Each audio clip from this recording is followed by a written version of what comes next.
স্বাগত একাত্তর জানালে আপনাদের সঙ্গে আছে আমি রাকিব হাসান। দর্শক, আপনারা জানেন একাত্তর জানার একটি সংবাদ পর্যালোচনা ভিত্তিক নিয়মিত অনুষ্ঠান, যেখানে আমরা খবরের নানান দিক বিশ্লেষণের চেষ্টা করি। পত্র, পত্রিকা, টেলিভিশন, ডিজিটাল মিডিয়া এবং অবশ্যই নিউজ পোর্টালে যে সমস্ত খবর হয় আমরা চেষ্টা করি একে একে সেগুলোর শিরোনাম জানিয়ে দিতে। শুধু শিরোনাম জানিয়ে দিই না, আমরা একই সঙ্গে সেই সমস্ত খবরের সঙ্গে যুক্ত মানুষদেরকে আমরা সংযুক্ত করে আমাদের আলোচনা টেবিলে, আমাদের স্টুডিওতে এবং অনলাইন অতিথিরা যুক্ত থাকেন। আমরা তাদেরকে প্রশ্ন করি, উত্তর খোঁজার চেষ্টা করি এবং তারাও আমাদেরকে খবরের গভীরে নিয়ে যান। সেই ধারাবাহিকতায় আজ আমার সঙ্গে স্টুডিওতে আছেন সিনিয়র সাংবাদিক জহুরুল আলম। জহুরুল আলম, আপনাকে আমন্ত্রণ জানাচ্ছি, কৃতজ্ঞতা আমাকে সময়টা দিয়েছেন। এবং আমরা অনেকগুলো বিষয় তো দেখছিলাম, তার ভিতরে ঠিক এই মুহূর্তে যেটা আসলে সবকটি গণমাধ্যমে আলাদা করে শিরোনাম, যে বেনজির দুবাই থেকে ছাড়া পেয়েছে। দুদক জানে না, আমাদের পুলিশ জানে না, ইন্টারপোল কোনো বার্তা দেয়নি, কিন্তু আমরা খবরটা পাচ্ছি, পুলিশ আবার উড়িয়েও দিচ্ছে না। স্বরাষ্ট্রমন্ত্রী বলেছেন ল ফার্ম তৈরি করা হয়েছে, নিয়োগ দেওয়া হয়েছে, তারা একটা সলিউশনের দিকে হাঁটবে। কিন্তু পুরো বিষয়টা কেন ঘটছে, কীভাবে ঘটলো এবং আমরা এখন পর্যন্ত আসলে তথ্য জটিলতার মধ্যে আছি, এটা নিয়ে আলাপ করার চেষ্টা করব। এবং বলে কি দর্শক, এই আয়োজনে বিভিন্ন পর্যায়ে ধাপে ধাপে আমাদের অতিথিরা অনলাইনে যুক্ত হবেন এবং তাদেরকে আমরা প্রশ্ন করবো। আর আপনারা তো পুরো আয়োজন জুড়েই থাকবেন। সবাইকে আমন্ত্রণ জানাচ্ছি, কৃতজ্ঞতা আমাকে সময়টা দেওয়ার জন্য। জহুরুল আলম, আপনাকে দিয়ে আলাপটা শুরু করতে চাই। আমরা যেদিন খবর পেলাম দুবাইতে বেনজির গ্রেফতার হয়েছেন, সেদিন শিরোনাম করেছিলাম এবং আমরা আলাপ করছিলাম ঠিক এই আয়োজনে, যে কিভাবে দেশে ফিরিয়ে আনা যায়, কিভাবে পাচার করা টাকা এবং তার দুর্নীতির বিষয়গুলো খতিয়ে দেখা যায়। দুদক নানা মুভমেন্টের কথা বলছিল, কিন্তু আজকে হঠাৎ করে শিরোনাম আমরা দেখলাম যে ছাড়া পেলেন গেল বৃহস্পতিবারে, বলা হচ্ছে। এবং পুলিশ উড়িয়ে দিচ্ছে না, এবার এটাও বলছে তাদের কাছে তথ্য নাই, ইন্টারপোল কিছু বলেনি, দুদকও কিছু জানে না। মানে আমাদের দুর্বলতা কি ছিল, আপনার অবজারভেশনটা আসলে কি পুরো বিষয়টা নিয়ে? আসলে এটা ডিটেল তথ্য না পেলে বলা মুশকিল। তারপরও যদি সাধারণভাবে এটা বুঝতে পারছি যে আমরা তো ধরেন এক্সট্রাডিশনের ব্যাপারে আমাদের কর্তৃপক্ষের যে বক্তব্যগুলো শুনেছিলাম, তাতে তো আশাবাদী হয়ে উঠেছি যে ইউএই গভর্নমেন্টের সঙ্গে একটা ভালো যোগাযোগ আছে এবং তাদের চাহিদা মোতাবেক আমরা শুনেছিলাম যে তখন প্রায় 144 পাতার যে অভিযোগ এবং বিভিন্ন আইনি যে ক্লেম দিয়ে সেগুলোকে অনুবাদ করে ওনাদের কাছে পাঠানো হয়েছিল। এবং স্বরাষ্ট্র মন্ত্রণালয় যথেষ্ট এবং পুলিশের পক্ষ থেকেও যথেষ্ট সক্রিয় ছিলেন, তারা সেখানে একটা প্রতিনিধি দল গেছেও। কিন্তু এটা মনে রাখতে হবে যে আসলে একটা দেশে শুধু এটা দুই সরকারের ব্যাপার নয়, এখানে কিন্তু আদালতও একটা এন্টিটি, ইউএইর যে আদালত। সুতরাং দু দেশের মধ্যে এক্সট্রাডিশন কিংবা পারস্পরিক যে প্রত্যর্পণের যে চুক্তিনামা আছে সেগুলো কীভাবে বাস্তবায়িত হবে সেটি একটি প্রক্রিয়া। আর আইনি প্রক্রিয়া যেটা, সেই আইনি প্রক্রিয়া আমার মনে হয় যে এটা সরকারের পক্ষ থেকে খুব শুধু বলা হয়েছে, কিন্তু খুব পরিষ্কার করে কিন্তু ডিটেল মানে জানানো হয়নি যে কী প্রক্রিয়া আসলে ওনাকে ফেরত আনা যেতে পারে বা ফেরত আনা হবে। শুধু বলা হয়েছে যে আমরা ফেরত আনবো, 1 মাসের মধ্যে ফেরত আনবো, এই বিষয়গুলো আমরা শুনি। আপনার কি মনে হয় না, যখন আসলে উনি গ্রেপ্তার হলেন, যখন কারাগারের মধ্যে নিয়ে যাওয়া হলো, তথ্যগুলো আমরা পেলাম, আমাদের দিক থেকে প্রেশারটা কম ছিল বা দুর্বলতা? সেটা তো ধরেন এটা বলার অবকাশ হয়তো আছে, আবার নাইও, এই অর্থে যে বলছি যে সেখানে তো আদালতের একটা প্রক্রিয়া, একটা আইনি প্রক্রিয়া। সুতরাং আইনি প্রক্রিয়াটাকে দুই দেশের, হয়তো এখানে আমাদের সরকার ইউএই গভর্নমেন্টের সঙ্গে যোগাযোগ করছে, কিন্তু ইউএইর আদালত তো একটা কি বলবো স্বাধীন, নিশ্চয়ই তাদের কার্যক্রম মাধ্যমে চলে, তাদের সেই ম্যান্ডেটের মধ্য দিয়ে তারা চলছে। সুতরাং আদালতের সিদ্ধান্ত কি হবে সেটা নিয়ে হয়তো বা সরকারের পক্ষ থেকে ইনফ্লুয়েন্স করার কোনো সুযোগ আছে কি না, যদি থাকতো তাহলে হয়তো ওনার জামিনের ঘটনাটি হয়তো ঘটতো না। তো আমার মনে হয় যে যোগাযোগের ঘাটতির কথা যেটা বলা হচ্ছে, এটা কিছুটা আন্দাজ করা যায় এইভাবে যে আসলে শুধু মুখের কথাই আমরা শুনেছি, কিন্তু খুব ভিগোরাস কোনো মানে কি বলবো যে ডিপ্লোম্যাটিক বলেন কিংবা পলিটিক্যাল প্রেশার বলেন কিংবা ওভারঅল একটা ইনফ্লুয়েন্স করার যে বিষয় ইউএই গভর্নমেন্টের উপরে, সেটা কিন্তু আসলে দৃশ্যমান হয়নি সেভাবে। শুধু বলা হয়েছে যে সরকারের পক্ষ থেকে তৎপরতা চলছে, 1 মাসের মধ্যে ফিরিয়ে আনা হবে ইত্যাদি। কিন্তু আসলে কার্যকরভাবে যে মাঠের যে বাস্তবতা, সেখানে তো দেখছি যে আসলে সেখানকার স্থানীয় আইনি প্রক্রিয়া এবং স্থানীয় আদালত তারা সেভাবে হয়তো এই জামিনটা ইস্যু করেছে এবং এখানে আমাদের কোনো ইনফ্লুয়েন্স আছে বলে তো এখন মনে হচ্ছে না আপাত দৃশ্যে। একদম। আমি একটু আলাউদ্দিন মোহাম্মদ আপনার সঙ্গে একটু আলাপ করি ছোট করে। প্রথম কথা হচ্ছে, ধরলাম সরকারের একটা দুর্বলতা আছে, সরকার হয়তো ওই প্রেশারটা দিতে পারেনি বা দেওয়ার জন্য যে সিরিয়াসনেস, সেই সিরিয়াসনেসের মধ্যে ধরলাম কিছু দুর্বলতা আছে। কিন্তু বিরোধী দলকে সরকারকে চাপ দিয়েছিল যে এত বড় একজন অপরাধী, বাংলাদেশের পার্সপেক্টিভে তিনি আটক আছেন, দুবাইতে, বিরোধী দল কি কথা বলেছে? আমরা দেখতে পাচ্ছি যতটা সরব আমরা সংবিধান সংশোধন সংস্কার ইস্যুতে, গণভোট ইস্যুতে, নানা কিছুতে আপনাদের উপর হামলা হয়েছে, সেই ইস্যুতে আপনারা সরব, কিন্তু এই বিষয়গুলো নিয়ে সরকারকে আপনারা কোথাও বলেছেন কোনো কিছু? জি, ধন্যবাদ। বিরোধী দল তো সংসদে শুরু থেকেই কথা বলে আসছে জি, এবং যেদিন গ্রেপ্তার হলেন সেদিনও কিন্তু সংসদে তারা কথা বলেছেন এবং তাকে দেশে ফিরিয়ে আনার ক্ষেত্রে যে কোনো ধরনের সহযোগিতার আশ্বাস দিয়েছেন। জি, আমরা এনসিপি থেকেও কিন্তু সরকারকে আহ্বান জানিয়েছি, শুধুমাত্র বেনজির নয় বরং আপনার ফ্যাসিস্ট আওয়ামী লীগের বিশ্বের বিভিন্ন প্রান্তে যেখানে আপনার তারা লুকিয়ে আছে, পাশাপাশি বিশেষ করে যেখানে তাদের সম্পদ পুঞ্জীভূত হয়েছে সেগুলোকে উদ্ধারের ক্ষেত্রে আমাদের সহযোগিতা এবং আপনি বলছেন প্রেসার, আপনার আসামি গ্রেপ্তার করার পর সরকারের কাজ হলো তাকে ফিরিয়ে আনা। হ্যাঁ, এটা ইন্টারপোলের মাধ্যমে সরকার সেই কাজ করছে, এটা জি, মন্ত্রণালয়ের কাজ। আমাদের তো মূল কাজ হলো যে এখানে এই জায়গায় যে কোনো ধরনের বাধা এবং সামাজিক যে অস্থিতিশীলতা তৈরি হতে পারে সেটা নিয়ে সেই জায়গায় সোচ্চার থাকা এবং সরকারকে মোরাল সাপোর্ট প্রদান করা, একই সাথে সরকারকে প্রেসারের মধ্যে রাখা। আমার মনে হয় বেনজির ইস্যুতে এই কাজটা শুরু থেকেই করেছে। এখন যদি সরকার এটা না করতে পারে, এটা আসলে তাকেই আপনার ভবিষ্যতে আবার নতুন কি প্রক্রিয়া তাকে ফেরত আনতে পারে সেই কাজটা করতে হবে। একদম। আপনি শুনেন জহিরুল আলম, একটা বিষয় একটু জানতে ইচ্ছা করছে আমার। স্বরাষ্ট্রমন্ত্রী আজকে যখন সারদায় গেলেন, রাজশাহীর পুলিশ একাডেমিতে কথা বলছিলেন, ২৭তম বিসিএস এর পুলিশ ব্যাচের সমাপনী কুচকাওয়াজে অংশ নিচ্ছিলেন, এরপর তিনি বেশ কিছু কথা বলছিলেন। তারপর আসলে এই ইস্যুতে কথাটা হলো এবং তিনি বলছিলেন যে কয়েকদিন আগে আমরা ল ফার্ম নিয়োগ দিয়েছি শুধুমাত্র বেনজির ইস্যুটার জন্য, তাকে ইনস্ট্রাকশন দেওয়া হয়েছে বেল ক্যান্সেলেশনের জন্য সে পার্সু করবে। আমি খবর পেয়েছি তাকে অন কন্ডিশন ইউএ লিভ না করার শর্তে বেল দিয়েছে। কি শর্ত? আমি সার্টিফাইড কপিটা জোগাড় করতে বলেছি এবং আমাদের ল ফার্ম নিয়োগ হয়েছে, তাদেরকে আমি ইনস্ট্রাকশন দিয়েছি যেন এই বেল ক্যান্সেলেশনের জন্য তারা পার্সু করে। প্রশ্ন হচ্ছে, ল ফার্ম নিয়োগ এটা তো পরবর্তীতে ইস্যু, এই কাজটা আগে করা যেত না? না, এটা আগে করেন নাই সেটা কিন্তু উনি বলেন নাই, জি। উনি কিন্তু করেছেন, অলরেডি বলেছেন। সুতরাং ইনি তো কবে করেছে সেটা আমরা জানি না। না, সেটা তো আমরা জানি না। সুতরাং এটা আমরা গেস না করি যে এটা এই ঘটনা ঘটার পরে ল ফার্ম নিয়োগ করা হয়েছে, ধরে নিচ্ছে আগে থেকে করা হয়েছে। কিন্তু আমি যেটা বললাম যে এটা হচ্ছে যে ওখানকার আমরা শুধু সরকারের সঙ্গে কিংবা আইনি প্রক্রিয়ার মধ্যে ইনফ্লুয়েন্স করা হবে, ইন্টারভেনশন দিতে পারে জামিনের ব্যাপারে তারা হয়তো, কিন্তু এটা তো ওখানকার স্থানীয় আদালতের বিষয়। আপনাকে যদি করতে হয় তাহলে ইউএ গভর্নমেন্টের সমর্থন নিয়ে কাজটা করতে হবে। তো ইউএ গভর্নমেন্টের ওখানকার আদালতের ব্যাপারটি ফয়সালা করে ইউএ গভর্নমেন্টের মাধ্যমে একটা এক্সট্রাডিশন করার একটা আইনি প্রক্রিয়ার বিষয়, একটা ডিপ্লোম্যাটিক এফোর্টের বিষয়। সেই বিষয়টা আমার মনে হয় যে এত মানে এখনকার কনটেক্সটে এত তো ইজি না। কারণ আরেকটা এমনি কিন্তু আপনি দেখেন যে বেনজিরের ঘটনা যখন ঘটে তখন সরকার যখন খুব জোরালো গলায় বলছে, মানুষের কারো কারো মনে যারা একটু কি বলবো সন্দেহপ্রবণ মানুষ, তারা ভাবে এটা মানে without any malice towards UAE, অনেকে মনে করে যে ইউএই হচ্ছে গিয়ে একটা স্বর্গরাজ্য for the billionaires, for the trillionaires. তারা সেখানে যায়, কিভাবে তারা অর্থ উপায় করে, কিভাবে তারা থাকে, সেসব বিষয় নিয়ে খুব বেশি জবাবদিহি জায়গা কিন্তু ইউএই নয় বলেই একটা প্রচলিত ধারণা। এর কোনো বাস্তব ভিত্তি আছে কিনা জানি না, কিন্তু সেখানে এই ধরনের মানুষগুলোকে যখন এক্সট্রাডিশনের প্রসঙ্গ আসে, তারা আসলে বেশিরভাগ মানুষই ইউএইতে নিরাপদ করা হয় আর কি, যে ওখান থেকে কাউকে এক্সট্রাডাইট করা হবে এটা কিন্তু ভাবা হয় না। সুতরাং আমরা যখন শুনলাম যে বেনজিরকে 1 মাসের মধ্যে আমরা নিয়ে ফেরত আনতে পারবো, অনেকের মনে কিন্তু একটা সন্দেহ ছিল যে আসলে ইউএই কি আমাদেরকে ফেরত পাঠাবে তাকে, এবং আমরা কি এনে তাকে বিচার করতে পারবো।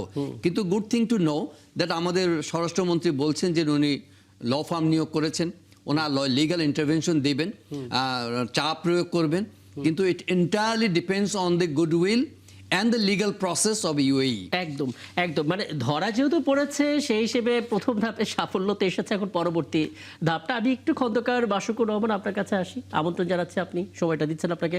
এবং একটা বিষয় একটু বলবেন, মানে প্রথম কথা হচ্ছে তিনি যখন গ্রেফতার হলেন বেনজির, এখানে কেবল বলা হচ্ছিল তাকে কিভাবে দেশে আনা যাবে সেগুলো নিয়ে সরকার ভাবছে, কিন্তু আজকে আমরা জানতে পারলাম বৃহস্পতিবার তিনি ছাড়া পেয়ে গেলেন, যেটা খোদ পুলিশ কনফার্ম করতে পারছে না আমাদের, আবার উড়িয়েও দিচ্ছে না।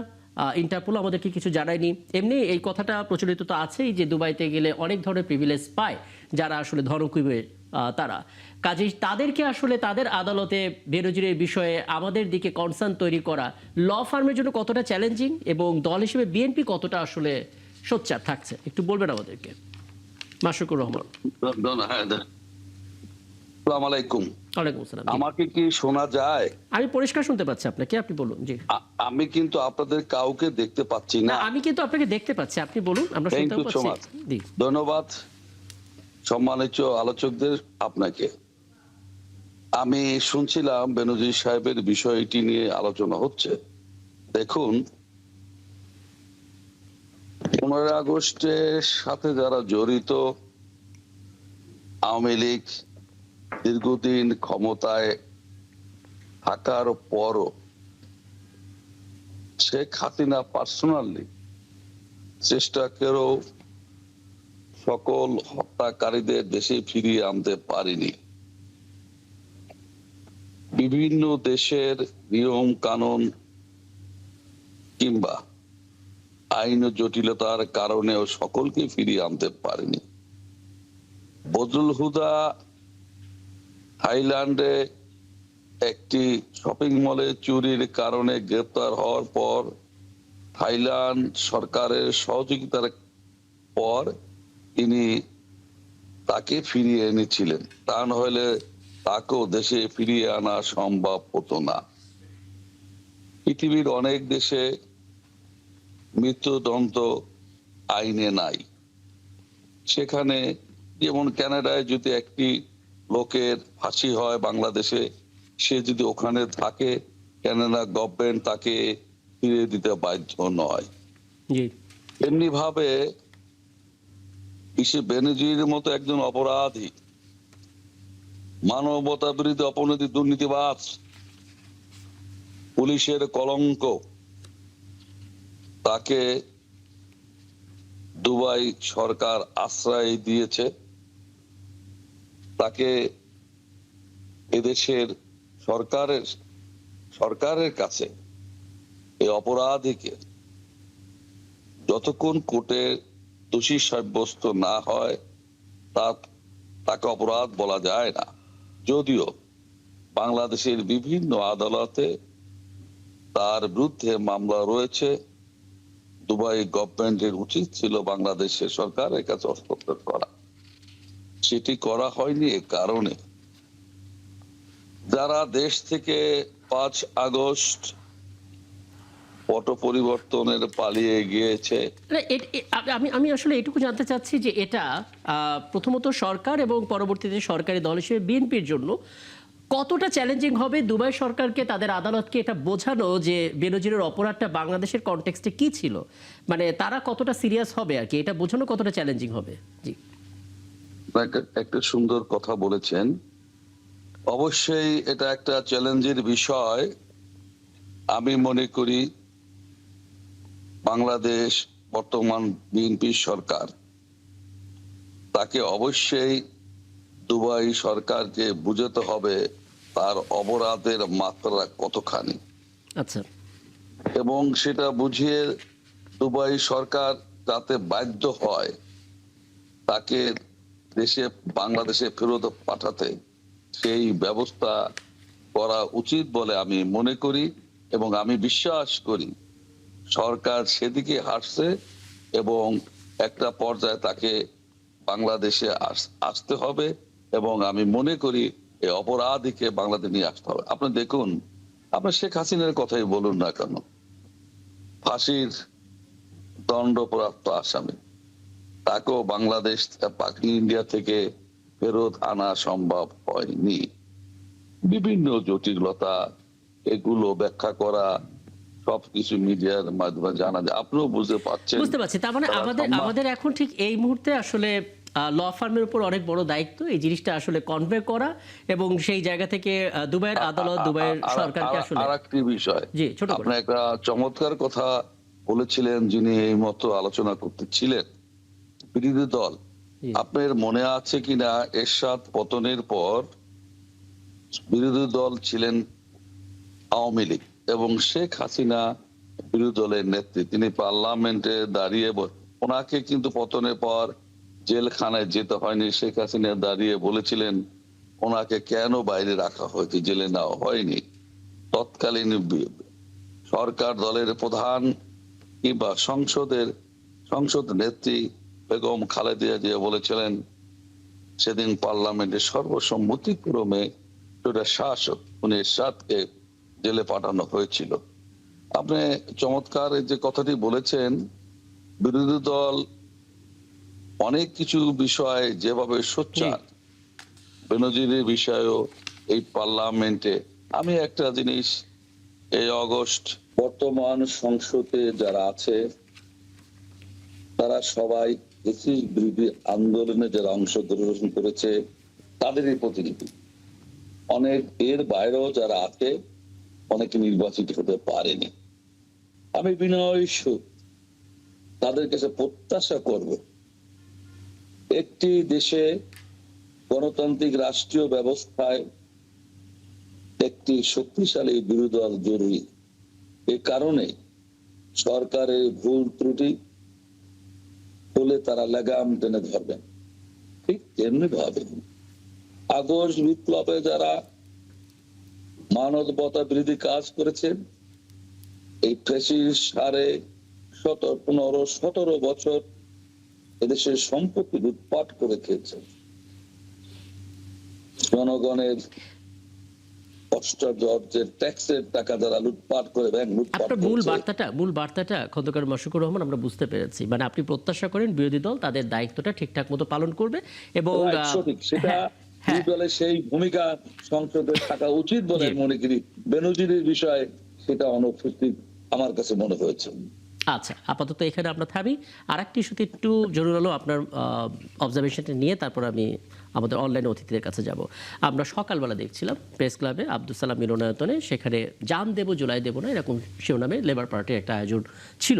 সেখানে বিরোধী দলীয় নেতা এবং বাংলাদেশ জামাত ইসলামীর আমির ডাক্তার শফিকুর রহমান বক্তব্য দিচ্ছিলেন এবং আজকের বক্তব্যটা তিনি বেশ শক্ত একটা বক্তব্য রেখেছেন। তিনি বলেছেন ফ্যাসিস্টদের পুরো ফটোকপি বিএনপির মধ্যে তিনি দেখতে পাচ্ছেন। যদি কোট করি, তিনি বলেছেন 17.5 বছর জুলুমের শিকার হয়েছি আমরা, আপনারাও। এখন হঠাৎ করে আল্লাহ তাআলা আমাদের মুক্তি দিলেন একটা রক্ত ভেজা আন্দোলনের মাধ্যমে। এই স্মৃতি তাড়াতাড়ি ভুলে গিয়ে তখনকার ফ্যাসিস্টরা যা করেছে হুবহু তার একটা ফটোকপি আপনাদের মধ্যে আমরা দেখতে পাচ্ছি। আপনাদের মানে বিএনপিকেই বলা হচ্ছে এবং নানামুখী কথা এখানে এসেছে। একটু কি হার্ড লাইনে চলে গেল কিনা বিরোধী দল? আমার মনে হয় যে এই কথাটি অনেকদিন ধরে বলছি। অবশ্যই বিরোধী দলের একটা গণতান্ত্রিক অধিকার সরকারের সমালোচনা করার, এবং সেটা তারা করবেন, মন খুলে করবেন। এবং যে বিষয়গুলোর দিকে আমাদের লক্ষ্য রাখতে হবে যে রাজনৈতিক দলমত তারা ঠিকমতো মত প্রকাশ করতে পারছে কিনা, আইনের শাসন আছে কিনা, কোনো ভয়ভীতির কোনো সমাজ আছে কিনা, আপনার গণমাধ্যম কতটা স্বাধীন, প্রশাসন কতটা নির্দলীয়ভাবে কাজ করছে, এই সবগুলো প্যারামিটার আমাদের খেয়াল রাখতে হবে। এবং নতুন সরকার তারা এই প্যারামিটারগুলোতে কী ধরনের ডেলিভারি করছে, তাদের কার্যক্রমে কি কি করছে, সেগুলো কিন্তু সবই নজরদারিতে থাকা উচিত। বিরোধী দলেরও সেগুলো নিশ্চয়ই আছে এবং গণমাধ্যমের আছে, দেশের সাধারণ মানুষও সেগুলো প্রত্যক্ষ করবেন। কিন্তু এই গণতান্ত্রিক অধিকারের পাশাপাশি শব্দেরও কিছুটা দায়বোধ বা দায়িত্ব আছে শব্দ প্রয়োগের ক্ষেত্রে। আপনি ধরেন 17 বছর ধরে মানে একের পর একটা অপশাসন, একদলীয় শাসন, একটা একত্রিতবাদী শাসন জারি থাকার পরে এসে একটা কি বলবো ফ্যাসিজম বলতে যা বোঝায় সে ফ্যাসিবাদের একটা চরিত্র উন্মোচিত হয়েছে বা সেটা প্রতিষ্ঠিত হয়েছে। এখন একটা নতুন সরকার এই দীর্ঘ সংগ্রামের মধ্য দিয়ে সবাই মিলে আপনারা সংগ্রাম করেছেন, সংগ্রামের মধ্য দিয়ে আসা একটা সরকার 5 মাস 6 মাস অতিক্রান্ত হওয়ার আগেই যদি আপনি আমি মনে করি না তাদের সমালোচনার অধিকার নেই, কিন্তু শব্দ প্রয়োগ যেভাবে হয়েছে আমার মনে হয় যে এটা টু প্রিম্যাচিওর এবং খুব একটা দায়িত্বশীল মন্তব্য আমি মনে করছি না ঠিক এই মুহূর্তে। এই বিষয়গুলো তারা আরেকটু সময় দেওয়া, আরেকটু মাথায় রাখা এবং একইভাবে একটু আগে যে ওনারা যেভাবে বলছিলেন যে গঠনমূলকভাবে অবজার্ভ করা, সমালোচনা করা, এভাবে এগিয়ে যাওয়ার পথে সরকারকে তারা মানে ডেফিনেটলি তাদের সমালোচনা চলতেই থাকবে। কিন্তু আমার মনে হয় যে ফ্যাসিজমের যে ফটোকপির বিষয়টা যেভাবে তুলে আনা হয়েছে, তো এটা ট্রিভিয়ালাইজ করা হচ্ছে ফ্যাসিজমকে আসলে। একদম একদম ফ্যাসিজমকে তাচ্ছিল্য আমি একটু তরুণ নেতা আলাউদ্দিন মোহাম্মদ এনসিপি যুগ্ম সদস্য সচিব তার একটা বক্তব্যটি একটু জেনে নিতে চাই। আলাউদ্দিন মোহাম্মদ, আমরা এর আগেও এই ইস্যুতে আপনার সঙ্গে কথা বলছিলাম, তখন জামাতের একজন শীর্ষ নেতা মিয়া গোলাম পরোয়ারের একটা বক্তব্য এবং সেই বক্তব্যের মধ্যে আপত্তিকর কিছু শব্দ ছিল, সেগুলো নিয়েই মূলত কথা বলছিলাম এবং এনসিপিকে নিয়েও তিনি মন্তব্য করেছিলেন অনেক আগে। ধারাবাহিকভাবে এরকম বক্তব্য আমরা দেখছি এবং আজকে খোদ জামাতে আমিরের বক্তব্যটা অনেককেই আসলে বিস্মিত করেছে। সরাসরি ফ্যাসিস্টদের ফটোকপি বিএনপির মধ্যে হুবহু দেখতে পাচ্ছেন, এমন একটা কথাও তিনি বলছেন। যেটা সাংবাদিক জরুর আলম বলার চেষ্টা করলেন, ফ্যাসিস্ট অনেক বড় একটা শব্দ। এই শব্দটাকে আমরা যত্রতত্র ব্যবহার করে কি হালকা করে ফেলছি না? মানে এখনই আমরা ফ্যাসিস্ট শব্দটা প্রয়োগ করে ফেলবো যে সরকারের বয়স এখনো 6 মাস পেরোতে পারলো না? কি বলবেন? হ্যাঁ, আমি এখানে জহুরুল আলমের সাথে অনেকটাই একমত যে এটাকে আমরা ট্রিভিয়ালাইজ করে ফেলছি এবং শেখ হাসিনার যে ফেসিজম, আমি এটাকে আসলে ফেসিজম বলি না, অনেকেই বলেন না, আপনারা জানেন, কারণ এটা একটা মাফিয়াতন্ত্র ছিল। ফেসিজমের মধ্যে যে একটা দেশাত্মবোধ থাকে, ন্যাশনালিজমের একটা আপনার চূড়ান্ত লেভেলে গিয়ে অন্য দেশের আগ্রাসী হয়ে, আমাদের ফেসিজম তো ওরকম ছিল না। এটা একটা লুটপাট তন্ত্র, মাফিয়াতন্ত্র, খনিতন্ত্র ছিল ইনডিড। মানে সেটা বলার পরও আমি বলবো যে এখনোই হ্যাঁ, আমরা কিছু জায়গায় তো অবশ্যই খুবই স্পষ্ট ভাবে বলছি, যেমন আমরা বলি না যে morning shows the day, so বিএনপির morning shows symptoms of a black day. এটা সত্য, কারণ বিএনপি যেভাবে আপনার রাষ্ট্র ক্ষমতাকে দলীয়করণ করছে, নির্বাচন কমিশন থেকে শুরু করে সবগুলো জায়গাকে, আমরা কিন্তু তাদেরকে বারবার ওয়ার্নিং দিচ্ছি এবং যদি কখনোই বিএনপি সত্যিকার অর্থে বড় হোঁচট খায়, তখন বিরোধী দলকে কিন্তু দায়বদ্ধ করতে পারবো না যে বিরোধী দল আসলে তাকে একদম চোখে আঙ্গুল দিয়ে ধরিয়ে দেয় নাই শুরু থেকেই। আপনার গণভোটের রায় না মানা থেকে শুরু করে এখন পর্যন্ত প্রতিটা পদক্ষেপে আমরা একেবারে ক্যাটাগরিক্যালি ধরে ধরে বলছি। বাট আপনি মোটা দাগে যে ফেসিজমের ফটোকপি দেখতে পাচ্ছি, বাট এটাই ফেসিজম, আমার মনে হয় আমি বলি না। বাট কিছু সিমটমস তো আছে, কারণ তো সিমটমসটাও কিন্তু এমন না যে বিএনপি লিডারশিপ ফেসিজম চাচ্ছে অথবা তারা ফেসিস্ট হয়ে উঠতে চাচ্ছে। মানে রাষ্ট্র ইটসেলফ একটা মানে ফেসিস্ট একটা অথরিটেরিয়ান স্ট্রাকচারের মধ্যে দীর্ঘদিন ছিল। এই জায়গায় আসলে এখন যে বিএনপি না, আমি ফটোকপি অবশ্যই দেখতে পাচ্ছি না, এটা আমি বলবো না। বাট আমি যেই বিষয়টা বলছিলাম যে এটা ব্যক্তি বিএনপি নেতৃত্ব না, মানে অ্যাজ দল বিএনপি না, মানে আওয়ামী লীগ এখানে একটা রাষ্ট্র কাঠামোটাকে ফেসিস্টের রূপান্তর করে দিয়ে গিয়েছে। এখন আপনি যদি এটা কোলনলচে না বদলে শুধুমাত্র জাস্ট মানুষগুলো পরিবর্তন করেন, তাহলে আপনার ফেরেস্তা আসলো হাসিনার মতো, হাসিনার পার্টি ম্যানদের মতো আচরণ করবে। তো এই জায়গা থেকে আমি বলবো অবশ্যই বিএনপি এখন পর্যন্ত যে জায়গায় গিয়েছে, এটা আপনার পরিণতি খুব ভয়াবহ হতে বাধ্য। কারণ আপনি এটা এমন একটা জায়গা, আপনি যেতে পারবেন, আপনি ফিরতে পারবেন না। আমরা বুঝলাম যে ডক্টর শফিকুর রহমানের বক্তব্যের সাথে এনসিপি একমত নয়, তবে এনসিপি নিজস্ব একটা অবজারভেশন আছে এবং এনসিপি সেটা দিয়েছে। আপনি শুনতে পাচ্ছেন আলাউদ্দিন মোহাম্মদ? জি, আমি শুনতে পাচ্ছি। আচ্ছা, কিন্তু মুশকিল হচ্ছে আমরা গেল 2 দিন আগে দেখলাম নাহিদ ইসলাম তিনি বলছিলেন যে এই সরকারকে 5 বছর সময় দেওয়া হবে না। আমরা নাসিরুদ্দিন পাটোয়ারির বক্তব্য আমরা শুনছিলাম, তিনি বলছিলেন যে সরকারকে, প্রধানমন্ত্রীকে কাফফারা দিতে হবে এবং সেটা খুব শক্ত একটা কাফফারা। মানে এই জাতীয় বক্তব্যগুলো কি এনসিপি অ্যাকনলেজ করে নাকি এটা যার যার ব্যক্তিগত মন্তব্য হিসেবে ধরে নেয়? না, আপনি প্রথম যে বক্তব্যের কথা বললেন, নাহিদ ইসলাম কিন্তু এখানে একটা কন্ডিশনাল আছে যে এই জায়গা যদি সরকার এনশিওর না করে, বাস্তবে না করে, সরকারকে 5 বছর সময় দেওয়া যাবে না। সময় দেওয়া যাবে না তো আসলে শুধু এনসিপির জায়গা থেকে। দেখেন, আমরা বিরোধী জায়গা থেকে যদি মনে হয় আপনার আগামী সংসদের অধিবেশনে যে আমরা বিএনপি এমন খারাপ কাজ করছে যে আমরা অধিবেশনে অংশগ্রহণ করবো না, তার মানে এই না যে সরকার পতন হয়ে যাবে। মূল জায়গাটা হলো যে প্রেসার, যে আপনাকে তো একটা প্রেসারের মধ্যে রাখতে হবে। 2 নাম্বার হলো যে নাসিরুদ্দিন পাটোয়ারি ব্যক্তিগতভাবে তিনি আঘাতপ্রাপ্ত হয়েছেন। আপনি যে মন্তব্যের কথা বললেন, ওনার গাড়িতে হামলা করেছে এবং ওনার হাতে রক্তাক্ত হয়েছে, সেই জায়গা থেকে উনি যেটা বলেছেন, আমি বলবো যে এটা আসলে শব্দ চয়ন যেটা হতে পারে, বাট আমার মনে হয় যে প্রতিটা হামলা, প্রতিটা আপনার এই ধরনের সহিংসতার কিন্তু একটা খারাপ ফল আছে।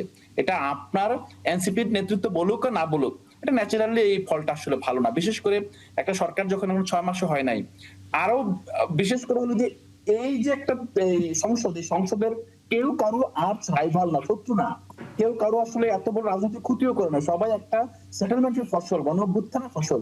জি। সেই জায়গা থেকে যদি আপনার বিএনপি যেভাবে স্বপ্রণোদিত হয়ে জায়গায় জায়গায় এনসিপি কে হামলা করছে, জি। এনসিপির যারা নেতৃত্ব, বিশেষ করে যারা মাঠে ঘাটে দৌড়াচ্ছে, তাদের তো আপনার ক্ষোভ হওয়াটা স্বাভাবিক, তাদের অ্যাংরি হওয়াটা স্বাভাবিক, সেটার প্রকাশকে আপনি ন্যাচারালি দেখবেন। একদম একদম বক্তব্য স্পষ্ট। জরুরি কিছু জানতে চাইবেন আপনি? না, ঠিক আছে। আচ্ছা, আরেকটা বিষয় একটু ছোট করে জেনে রাখি আলাউদ্দিন মোহাম্মদ, আপনি শুরুতে যেটা বলছিলেন মর্নিং শোজ দ্যাট ডে, সকাল দেখলে দিনটা কেমন যাবে সেটা বোঝা যায়।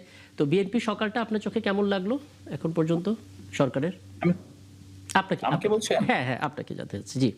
আমি তখনই বলছি বিএনপি সকাল দেখে মনে হচ্ছে যে ইট ব্ল্যাক ডে আনফরচুনেটলি। আচ্ছা। তো বিএনপি দ্রুত আপনার মধ্যাহ্নের পূর্বেই বিএনপি কে আপনার কোর্স কারেকশন করতে হবে। বিএনপি একটা বিষয় বুঝতে পারছে না, বাংলাদেশকে বিএনপি শাসন করেছে, জাতীয় পার্টি করেছে, আওয়ামী লীগ করেছে, বাট সেই বাংলাদেশ এখন নাই।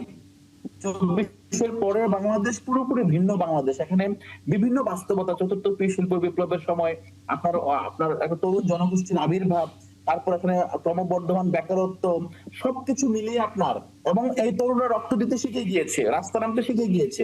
এই জায়গায় এটা নতুন একটা আপনার রিজিম নিয়ে আসতে হবে, পলিসি রিজিম নিয়ে আসতে হবে, how to deal with this young বুঝতে পারছি। পপুলেশন, হাউ হ্যাঁ, টু হ্যাঁ। Deal with the citizens. একদম, এটা আমার একদম। মনে হয় বিএনপি কে অবশ্যই মধ্যাহ্নের পূর্বে কোর্স কারেকশন আপনার এই করতে হবে। পয়েন্টগুলো আমি একটু নিলাম। একটু খন্দকার মাশরুকুর রহমান, আপনার মতামতটা আমি জানতেই চাই। 6 মাস এখনো হয়নি সরকারের, কিন্তু বোঝা যায় সকালটা দেখলেই যে দিনটা কেমন যাবে, এবং সেটা আসলে আলাউদ্দিন মোহাম্মদ স্পষ্ট করে বলেছেন যে বিএনপির সকালটা ভালো হয়নি, অর্থাৎ শুরুটা তেমন আশাবাদ তৈরি করতে পারছে না। এবং একই সঙ্গে জামাত আমিনের যে বক্তব্য, বিএনপির মধ্যে সরকারের মধ্যে ফ্যাসিস্টের ফটোকপিও দেখা যাচ্ছে। খুব কঠিন কঠিন বক্তব্য আসছে বিএনপির দিক থেকে। আসলে বক্তব্যটা কি একটু বলবেন, এবং কেন আসলে বিরোধী দল যারা আছে তারা আস্থা খুঁজে পাচ্ছে না? দেখুন, ফ্যাসিস্ট বিদায়ের পর একটা ভঙ্গুর অর্থনীতি, সমাজের ফ্যাসিস্ট আমলের রন্ধে রন্ধে দুর্নীতি, সমাজের সব জায়গায় সব প্রতিষ্ঠানে পচন ধরেছিল। জি। এরপর দীর্ঘদিন পর একটি ফ্রি অ্যান্ড ফেয়ার নির্বাচনের মাধ্যমে এদেশের জনগণ বিএনপিকে 5 বছরের জন্য তাদের সেবা করার জন্য রাষ্ট্রীয় ক্ষমতায় বসিয়েছেন। এর মধ্যে জামাতের আমির সাহেব যদি ফ্যাসিস্টের প্রতিচ্ছবি দেখতে পায়, এ ব্যাপারে আমার বলার কিছু নাই। বিএনপি জনগণের দল, বিএনপি জনগণের, আমরা যদি 5 বুঝতে না পারি, আমরা যদি বিরোধী দলের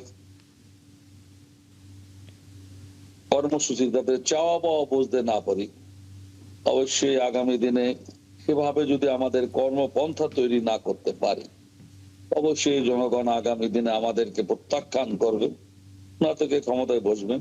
অসুবিধা কোথায়? আর যদি ওনারা মনে করে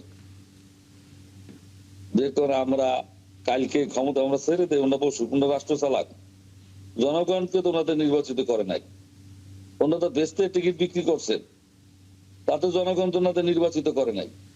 না, তাদের একটা অভিযোগ হচ্ছে জনগণ বিএনপিকে নির্বাচিত করেছে, জনগণ আবার গণভোটের পক্ষেও ভোট দিয়েছে, এবং অর্থাৎ তারা আস্থা রেখেছে যে বিএনপি তারা গণভোটের যে রায় সেটা বাস্তবায়ন করবে। সেই জায়গাটায় আসলে অর্থটা দাঁড়ায়। বিরোধীদের বক্তব্যটা এখানে খুব স্পষ্ট, তারা বলছে যে বিএনপি আসলে প্রতারণা করেছে, কারণ তারা আসলে গণভোটের রায়কে উপেক্ষা করেছে। এটা টানা বলা হচ্ছে তাদের বিভিন্ন ক্যাম্পেইন থেকে, এরকম শব্দগুলো প্রয়োগ হচ্ছে। জি। জনগণ বিএনপি এবার নিয়ে কতবার, বিএনপি একাধিকবার রাষ্ট্রীয় ক্ষমতায় ছিল, সংসদে বিরোধী দলের ছিল, রাজপথে বিরোধী দল ছিল। জি। বিএনপিকে এই ভয় দেখিয়ে, এই অজুহাত দেখিয়ে, বিএনপির আদর্শ থেকে, বিএনপি জনগণের দল, জনগণের কাছ থেকে বিএনপিকে সরে দেওয়া যাবে না। বিএনপি জনগণের সাথে প্রতারণা যদি করে থাকে, জিয়াউর রহমানের মারা যাওয়ার পর আওয়ামী লীগের জাদ্রের নেতা বলেছিলেন, আমার সুস্পষ্ট ভাবে মনে আছেন, বিএনপি জিয়াউর রহমান শেষ, বিএনপি শেষ। বিএনপি তারেক সাহেবের নেতৃত্বে এই 17 বছর আবার রাষ্ট্রীয় ক্ষমতা, 17 বছর শেখ হাসিনা বলেছেন তুই আয়। আওয়ামী লীগের একজন সর্বশীর্ষ স্থানীয় নেতা শেখ মুজিবের কন্যা যে ভাষায় পার্লামেন্টে বলেছেন তুই বক্তৃতায় বলেছেন তুই আয়, তুচ্ছ তাচ্ছিল্য করে তোফায়েল আহমেদ প্রয়াত হয়েছেন। হ্যাঁ, এবং এই বক্তব্যগুলোর জন্য যে পরিণতি হয় সেই পরিণতি আমরা দেখেছি, কিন্তু মুশকিল হচ্ছে এখন তো ঘুরে ফিরে সেই বাকবিতণ্ডা দেখতে পাচ্ছি আমরা। বাট আমার এই এনসিপির যারা আমি মনে করি আগামী দিনের উদীয়মান নেতা, এনসিপির কোন নেতাকে আমি 69 বিপ্লবের সব নেতাদের নাম আগে জানতাম, 90-71 মুক্তিযুদ্ধে যারা অংশগ্রহণ করেছে নেতৃত্ব ম্যাক্সিমাম লোকের নাম আগে জানতাম, 90 আন্দোলনে যারা নেতৃত্ব দিয়েছেন, ডাকসু, ছাত্রলীগ, ছাত্র দাসক, ছাত্রলীগ, অন্যান্য সংগঠন সবাই নাম জানতাম। এনসিপির কারোর নাম অন্তত আমার এই 47 বছর রাজনীতি আমি কাউকে জানতাম না। কিন্তু আমি আগামী দিনের আগামী জাতীয় নেতা হবেন তাদের আচরণ, তাদের বডি ল্যাঙ্গুয়েজ আমাকে প্রশ্ন করে, আমার বিবেককে বারবার। তাদের পরিবারের পারিবারিক শিক্ষা কি, তাদের কোন পরিবার থেকে তারা আগমন হয়েছেন, তার আগামী দিনের এই রাষ্ট্রের দায়িত্বভার জনগণ যদি তাদের উপরে নেয়, মর্নিং দ্য শো কিভাবে বলবো আমরা, সেই প্রত্যাশা আল্লাহ বেঁচে থাকলে সেটা দেখবো। এবং আমি চাই না এই জুলাই বিপ্লবে যারা নতুন দল করলেন শুক্র 7 দিন তারা বিএনপির মতো একটা পুরনো দলের যে ভাষায় সমালোচনা করে, আমি আশা করব এরা যেন অতি সত্বর জাসদের মতো এরকম মেধাবী তরুণ অভিজ্ঞ সম্পন্ন নেতাদের দ্বারা একটা আদর্শ নিয়ে জাসদ তৈরি, বৈজ্ঞানিক সমাজতন্ত্র প্রতিটা শিক্ষা প্রতিষ্ঠান ইউনিভার্সিটিতে বৈজ্ঞানিক সমাজতন্ত্রের নামে মেধাবী ঝাঁপিয়ে বলেছিল, সেই সংগঠন আজকে বিলীন হয়েছেন। নেতৃত্বে ছিলেন কারা? জাতীয় নেতা পর্যায়ের নেতৃত্ব। বুঝতে পারছি আপনার বক্তব্যটা একেবারে স্পষ্ট। আমি আবারও ফিরবো এখানে। আমি বলি যারা কোনোদিন একটা প্রতিষ্ঠানের নেতৃত্ব দেয়নি, একটা প্রাইমারি স্কুলের নেতৃত্ব দেয় নাই, একটা হাই স্কুলের নেতৃত্ব দেয় নাই, একটা শিক্ষা প্রতিষ্ঠানে বিপিএস হয় নাই। 88 সনে রাজেন্দ্র বিশ্ববিদ্যালয় কলেজে 37,000 ছেলে মেয়ে, সেখানে আমি প্রথম নির্বাচিত হয়েছিলাম বিপি, সংসদে নেতৃত্ব দিয়েছি। সেখানে সেই সময় হোসেন মোহাম্মদ এরশাদ নির্বাচন কি ইলেকশনে আমি থাকলে এই ইতিহাসগুলো একটু গভীরভাবে শুনতাম। আপনাকে অনেক ধন্যবাদ, আপনি তো আছেনই, আরো কথা হবে আপনার সঙ্গে। আমি একটু জোর হলো আপনার একটা মতামত নিতে চাই। মানে প্রথম কথা হচ্ছে, আপনি নিজে একজন গণমাধ্যম কর্মী হিসেবে, একজন সাংবাদিক হিসেবে নিশ্চিতভাবে সরকারের বিভিন্ন মুভমেন্টগুলো ফলো করেছেন। এখনও ফেসবুকে দেখা যায় আপনি বর্তমান প্রধানমন্ত্রী একটা ইন্টারভিউ নিয়েছিলেন, তার যে ভিশন, তার যে প্ল্যান, তখন আপনি কথা বলছিলেন। এই যে জার্নিটা, এই সময়টা, ঠিক এই জায়গাটাতে এসে দায়িত্ব নেওয়ার পর আপনার মনে হয় কিনা যে সকালটা এতটাই খারাপ হয়েছে যাতে আশাবাদ তৈরি হচ্ছে না সরকারেরকে নিয়ে? একই সঙ্গে আমি বিএনপি মহাসচিব একটা বক্তব্য কোট করতে চাই। তিনি বলেছেন আইনের শাসন এবং সামাজিক ইনসাফ প্রতিষ্ঠা করতে চাই বিএনপি, কিন্তু মানুষ আসলে কিভাবে আশাবাদী হবে যখন হবিগঞ্জের মতো ঘটনা তারা দেখবে? জি না, আমরা কিন্তু আমরা খুব একটু অ্যাম্বিশিয়াস হয়ে গেছি আর কি। আমরা যেইখানে রাষ্ট্রটাকে নিয়ে এসেছি, যেই অবনমন আমাদের ঘটেছে in all spear of life, তো পলিটিক্স তো এটার মধ্যে একেবারে শিখরে আছে। মানে রাজনীতি, আমাদের প্রতিষ্ঠান, আমাদের মানে সোশ্যাল ভ্যালুজ, আমাদের ফ্যামিলি ভ্যালুজ থেকে শুরু করে আমাদের প্রাতিষ্ঠানিক শক্তি সব কিছুই তো একটা ধ্বংসপ্রাপ্ত হয়েছে। সেই জায়গা থেকে জুলাই বিপ্লবের পরে আমরা যে সময়ে সেগুলোকে রিবিল্ড করার জন্য যে কাজগুলো আমাদের করা দরকার, যেভাবে সময় দেওয়া দরকার, যেভাবে আমাদের ধৈর্য দেওয়া দরকার, যেভাবে আমাদের কি বলবো যে রাজনৈতিক সাংস্কৃতিক রুচির পরিচয় দেওয়া দরকার, ওই জায়গাগুলোতে উই হ্যাভ বিন মেজারেবলি ফেল। আমরা কিন্তু ফেল করতেছি। এখন ধরেন আপনি একটা সরকার এসছে, সরকার আসার পরে তাকে মানে তাদের ভুলভ্রান্তিগুলো তো অবশ্যই আমাদের তীক্ষ্ণ নজরের মধ্যে রাখতে হবে, তাদেরকে চ্যালেঞ্জ করতে হবে, তাদেরকে অ্যাকাউন্টেবল করতে হবে, তাদেরকে প্রতিনিয়ত চাপ, যেটা বলে প্রেশার গ্রুপ, প্রেশার রাখতে হবে। কিন্তু প্রেশার দেওয়ার অর্থ এই না, কারণ এটা তো 5 ইয়ার একটা টার্ম আছে। তো 5 ইয়ার টার্মে তো আপনার এটা একটা process, democracy is a process. এই যে প্রসেসটাকে এক্সারসাইজ না করে আপনি শুরুতেই তাকে হুমকি ধামকির ভাষা দিয়ে যদি তাকে ইন্টিমিডেট করেন, যেখানে গভর্নমেন্ট ইন্টিমিডেট করছে বলে আমরা অভিযোগ করছি, রাজনৈতিক প্রতিপক্ষ অভিযোগ করছে, ডেফিনেটলি তার মত প্রকাশের স্বাধীনতা, সেখানে বিরোধী দলের উপর দমন পীড়নের অভিযোগ সেখানে আসছে, তাদের সমাবেশ করার অধিকারের উপর প্রশ্ন আসছে, তাদের ভয়ভীতি দেখানো হচ্ছে ইত্যাদি, এই অভিযোগগুলো আসবে। কিন্তু একই সঙ্গে আপনাকে এটা এক্সপিরিয়েন্স করতে হবে যে না, হাউ ইটস আনফোল্ডিং। এই আনফোল্ডিংয়ের প্রসেসটা ফলো না করে রাতারাতি যেইভাবে কথাবার্তা, যেইভাবে, যেটা একটু আমাদের ভাইও বলছিলেন যে প্রতিটা প্রতিষ্ঠানকে তো একটা মানে কি বলবো যে এই ধৈর্যের পরীক্ষাটা দিতে হবে। আর এনসিপি তরুণ নেতৃত্ব, তারা তো একটা প্রমিজিং নেতৃত্ব, তাই না? কিন্তু শুরু থেকেই তো তারা নানা বিতর্কের মধ্য দিয়ে যাচ্ছে।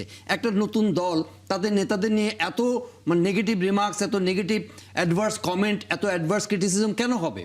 তারা তো ভবিষ্যতের নেতা, ভবিষ্যতের কর্ণধার, তাদের নিয়ে তো আমাদের আস্থার জায়গা। আমার মনে হয় ওই জায়গাতে কেউই না। সরকারকে আমি মনে করি যে সরকার ভুলভ্রান্তির ঊর্ধ্বে, মোটেই না।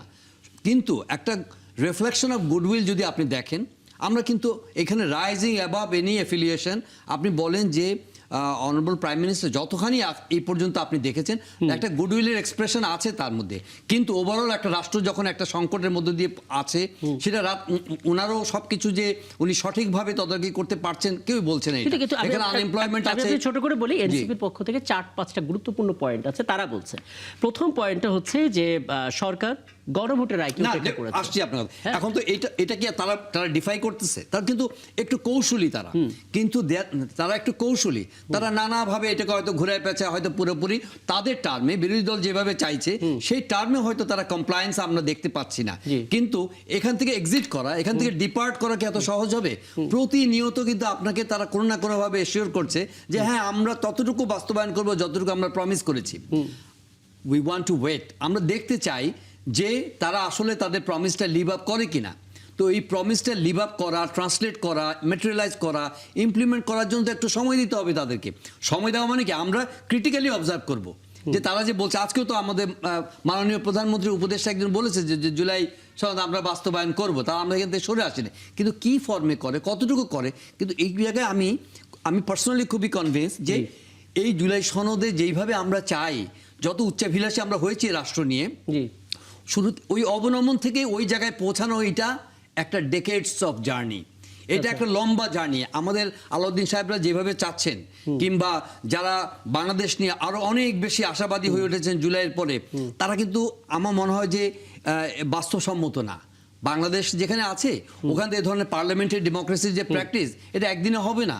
যতগুলো আপনি সংস্কারের প্রস্তাবনা এনেছেন, যতগুলোর ব্যাপারে আপনার আশাবাদ তৈরি হচ্ছেন, হয়তো এগুলো একটা গ্রাজুয়াল রিফ্লেকশন, গ্রাজুয়াল ইমপ্লিমেন্টেশন হলে আমরা খুশি।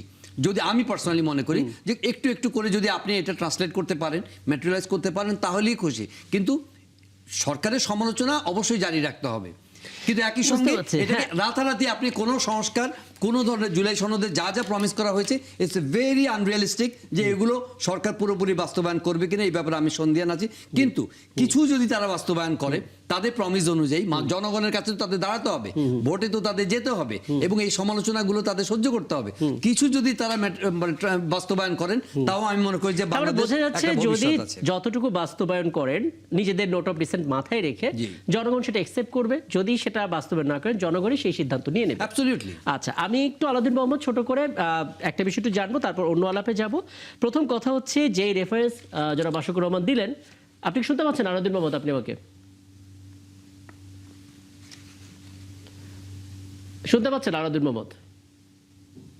জি, শুনতে পাচ্ছি। জি, দুটো বিষয় একটু বলবেন। প্রথম কথা হচ্ছে যেটা খন্দকার মাশরুকুর রহমান বললেন যে জাসদ অনেক মেধাবী একটি নেতৃত্বের দল ছিল, কিন্তু বাস্তবতার প্রেক্ষিতে তারা তাদের সেই মেধাটা ব্যবহার করতে পারেনি বলে একটা পর্যায়ে তাদের বিলীন হতে বাধ্য হয়েছে তারা।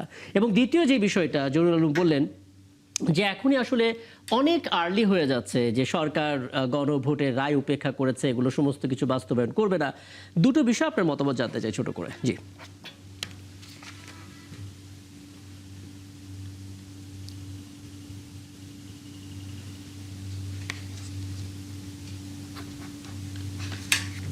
মাসুদ ভাইয়ের জাসদ সম্পৃক্ত মতামত রাস্তা হাঁটি নাই। জাসদ আপনার গণবাহিনী তৈরি করেছিল, সশস্ত্র বিপ্লবের দিকে গিয়েছিল, একই সাথে তারা গণতান্ত্রিক সংগ্রামে ছিল। কিন্তু আমরা তো শুরু থেকে, অভ্যুত্থানের পর থেকে যদি স্টেবিলাইজিং ফোর্স হিসাবে এনসিপি নেতৃত্ব কাজ করেছে। এখন পর্যন্ত আমরা গণতন্ত্রের একটি খুঁটি হয়ে উঠতে পেরেছি বলে আমরা এখনো মনে করি, এবং ব্যাটার খুঁটি হওয়াটাই আমাদের সংগ্রাম।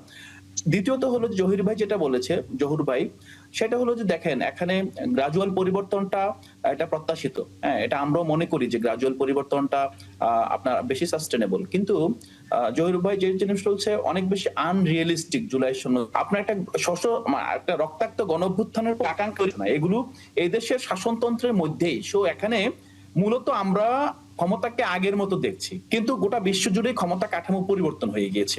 ইনডিড আপনি ধরেন এআই এর যুগে এসে, টেকনোলজির যুগে এসে, চতুর্থ শিল্প বিপ্লবের যুগে এসে এখন কিন্তু চাইলেও আপনি নাগরিকের উপরে আগের মতো আপনার ক্ষমতা প্রয়োগ করতে পারেন, আগের মতো নিয়ন্ত্রণ আরোপ করতে পারবেন না। আপনার নিয়ন্ত্রণের ভাষাটাও কিন্তু বদলে গিয়েছে, সার্ভেলেন্সের আপনার যে প্যাটার্নটাও কিন্তু চেঞ্জ হয়ে গিয়েছে। শেখ হাসিনা যেভাবে আপনার রাষ্ট্রীয় সংস্থা দিয়ে তার নাগরিকদেরকে সার্ভেলেন্সের মধ্যে এনেছিল, আপনি দেখেন সারা বিশ্বে কোনোভাবে কিন্তু কোথাও কোনো গণতান্ত্রিক সমাজে নাগরিকদের উপরে সেই ধরনের সার্ভেলেন্স আর এখানে কাম্য নয়, এবং সেটা সম্ভব না। সেই জায়গা থেকে আমি বলবো ঠিক না তো বটেই, যেটা জোরালো বলতেছে যে আপনারা কেন কনভিন্স হচ্ছে না? সরকার তো বারবার এই জিনিসটা প্রমিস করছে যে অক্ষরে অক্ষরে জুলাই সনদ বাস্তবায়ন করা হবে, তারপর আসলে এই আশাবাদটা আপনাদের মধ্যে কেন আসছে না? দেখেন এটা তো ভুয়া প্রমিস। আপনি একটা জিনিসটা দেখেন, আপনি 31 দফা দিলেন সংবিধান সংস্কার কমিশন গঠন করবেন, আপনি করেছেন সংশোধন কমিশন।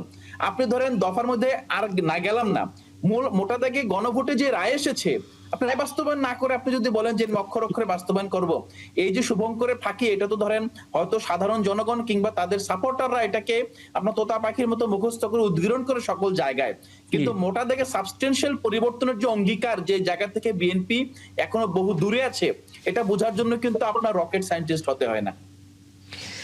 বক্তব্য স্পষ্ট আলাউদ্দিন মোহাম্মদের, এবং চাইলে আলাপটা দীর্ঘ করা যেত, কিন্তু আমরা জানি কোনো সমাধান আমরা খুঁজে পাবো না এখন এই মুহূর্তে। একটা বিষয় একটু জানতে চাই, রাষ্ট্রপতি পদে প্রার্থী চূড়ান্ত করার দায়িত্ব দেওয়া হয়েছে তারেক রহমানকে। বলা হচ্ছে দেশের পরবর্তী রাষ্ট্রপতি নির্বাচনে দলীয় প্রার্থী চূড়ান্ত করার দায়িত্ব প্রধানমন্ত্রী এবং দলীয় প্রধান তারেক রহমানের উপর ছেড়ে দিয়েছে বিএনপি, এবং আমরা জানি যে স্থায়ী কমিটির বৈঠকে এই সিদ্ধান্তটি হয়েছে। জহুরুল আলম, সিদ্ধান্তটি কেমন হলো? না দেখেন, এখানেও তো আমরা কিন্তু এগেন ভালো মন্দ জাজমেন্টাল না হয়ে বলি যে আবারও যে চেয়ারম্যানের উপর দায়িত্ব দেওয়া হয়েছে, মানে ইট হ্যাজ নট বিন মানে কি বলে যে ডিটেল, মানে ডিসকাসড ইন ডিটেল। এটা বলা হয়েছে যে উনি যেটা ভালো মনে করেন, মানে ওই একটা প্যাটার্ন ট্রেডিশনাল একটা রাজনৈতিক চর্চার মধ্যে আছেন। এনসিপি কি বলতে পারবে যে তারা খুব গণতান্ত্রিক অবস্থা, গণতান্ত্রিক প্র্যাকটিস করছে, জামাত ইসলামী, মানে একটা তো ট্রেডিশনাল কনভেনশনাল একটা মাইন্ডসেট তো আছে আমাদের গণতন্ত্র চর্চা। উনি যে বললেন যে বিশ্ব পরিবর্তন হয়ে গেছে, বিশ্ব পরিবর্তন হয়েছে, কিন্তু বিশ্ব কিন্তু not in a very positive direction. পরিবর্তন হচ্ছে, সার্ভিলেন্স তো হচ্ছে না বলছেন, সার্ভিলেন্সের বেশি আমরা সার্ভিলেন্সের মধ্যে চলে আসছি।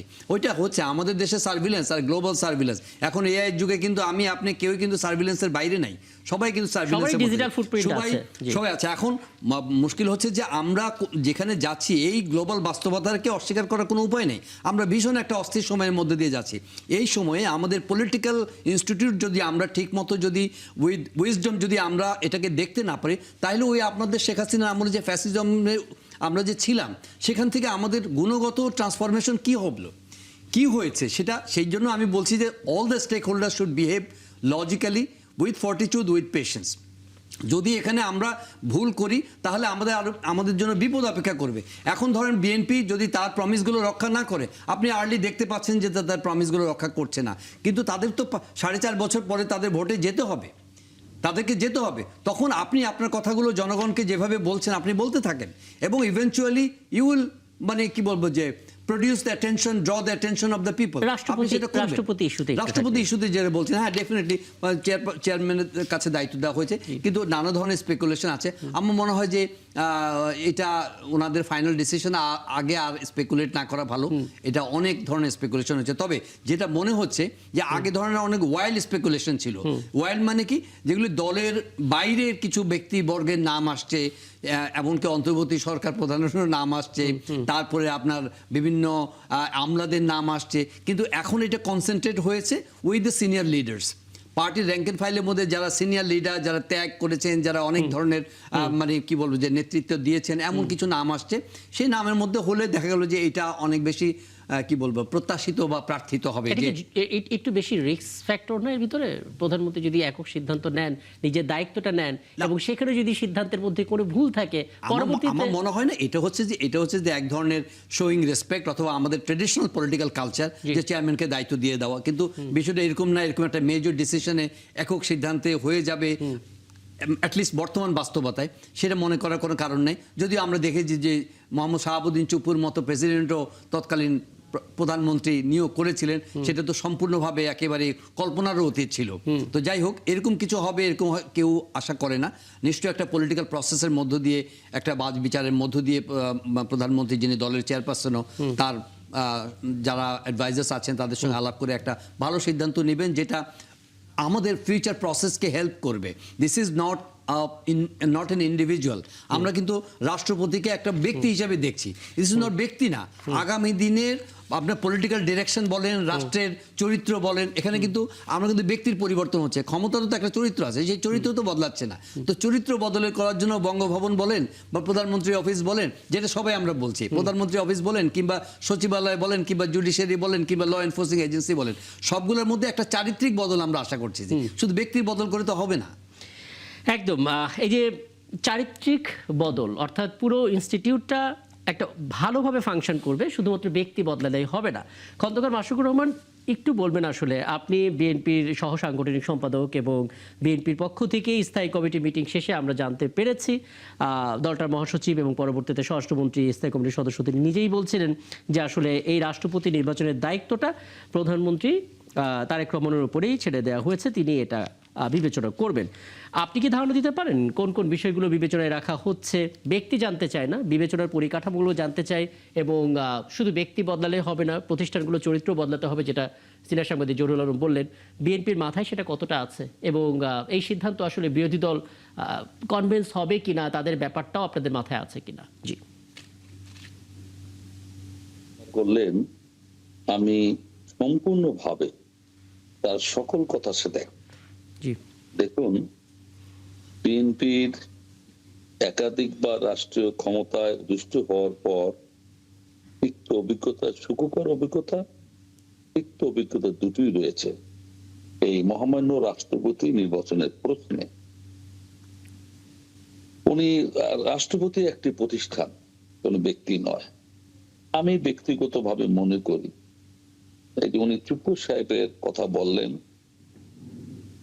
আমি ওনার ওয়াইফ, আমি পার্সোনাল কোন, উনি মাদারপুরে চাকরি করতেন, law and order development meeting এ আমি মেম্বার ছিলাম, উনি মেম্বার। উনি জেলা পরিষদের সচিব ছিলেন। জেলা পরিষদের দুইটি অ্যাডমিন কাদারের পদ, একটি হলো CEO chief executive officer deputy secretary, আর একজন হলো এক্সটেন্ট সেক্রেটারি, সচিব বলে, উনি সেই সচিব ছিলেন। আমার পাশেই ওনার সিটটা, গল্প করতাম, আমি বলতাম আমার হাজবেন্ড কি করে, বলে আমার হাজবেন্ড গাজীপুরের ডিস্ট্রিক্ট আছে। এই কারণেই বললাম আওয়ামী লীগ আমলে অনেকে এত বড় একটা প্রাচীন দল, ওই দলের মধ্যে প্রধানমন্ত্রী হওয়ার একাধিক যোগ্য ব্যক্তি আছে বলে আমি মনে করি, ছিল বলে মনে করি। রাষ্ট্রপতি হওয়ার মতো এরকম একাধিক ব্যক্তি ছিল বলে আমি মনে করি। কিন্তু চুপ্পুকে নিয়োগ দেওয়ার পর আওয়ামী লীগের ভাবমূর্তি অনেক ভাবে ক্ষুণ্ণ হয়েছে। আমরা যারা টক শোতে এবং দলীয় ভাবে আমরা এটা অনেকবার সমালোচনা করেছি। আমি মনে করি বিএনপির সর্বোচ্চ ফোরাম স্ট্যান্ডিং কমিটি, বাংলায় বলে স্থায়ী কমিটি, স্থায়ী কমিটির চূড়ান্ত সিদ্ধান্তের মালিক এই স্ট্যান্ডিং কমিটি সর্বসম্মতিক্রমে মাননীয় প্রধানমন্ত্রী, বিএনপি চেয়ারপারসন, তার উপরে এই দায়িত্বভার দিয়েছেন। জহির সাহেব যথার্থই বলেছেন, এর অর্থ এই নয়, ওখানে নিশ্চয়ই আলোচনা হয়েছে। আলোচনা স্ট্যান্ডিং কমিটির অনেকের সাথে এই মিটিং হওয়ার আগে কথা হয়েছে, অনেকে বলেছেন আমি এই কথা বলবো, এই কথা বলবো, সেই কথা নাই বা বললাম। এর পরও উনি আলাপ প্রয়োজন বোধ করবেন, তার সাথে উনি আলাপ করবেন আমি মনে করি। এই প্রজ্ঞা আমি 15.5 বছর ওনার সাথে এই জুমের মাধ্যমে মিটিং করে আমি এই উনি সবচেয়ে বেশি একদম কথা পরিষ্কার। বলেছেন। মানে এটা এই যেটা আমি জরুল আলম বললেন একদম ঠিক। শেষ করি। জি সাংগঠনিক টিমের সাথে জি এবং আপনারা আমার কথাটা বিশ্বাস করতে পারেন না পারেন, জি এই 15.5 বছর আমি একদিন বলেছিলাম আপনাকে দেশ নিয়ে চিন্তা করার দরকার নাই, দল নিয়ে চিন্তা করেন। উনি এটাকে একটু মাইন্ড করেছিলেন। ঠিক পরক্ষণে আমি বুঝাইতে সক্ষম হয়েছি দেশের জায়গায় আছে, জাসদ বিলীন হয়ে গিয়েছে, বিএনপি যাতে ওদিকে না দেয় 24-এর পরে। রিমেম্বার উনি সব সময় উনি দেশ নিয়ে চিন্তা করেছেন এবং আমি মনে করি উনি ওই জায়গায় আমার দল যদি নিয়োগ দেয় সেরকম ব্যক্তি বসানো উচিত, রাষ্ট্রের একজন অভিভাবক থাকতে হবে। অনেক জায়গায় কেন্দ্রীয় মসজিদের ইমাম চিফ জাস্টিস হয়, রাষ্ট্র যখন ব্যর্থ হয় ডিসিশন দিতে, উনি দিলে সবাই মেনে নেয়।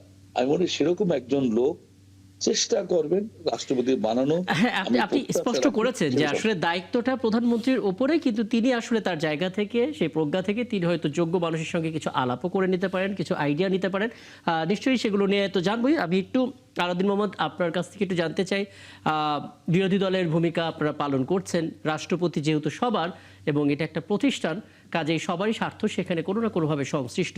আপনাদের বিশেষ কোনো অবজারভেশন আছে কিনা? আমি আসবো, আবার আসবো আপনার কাছে।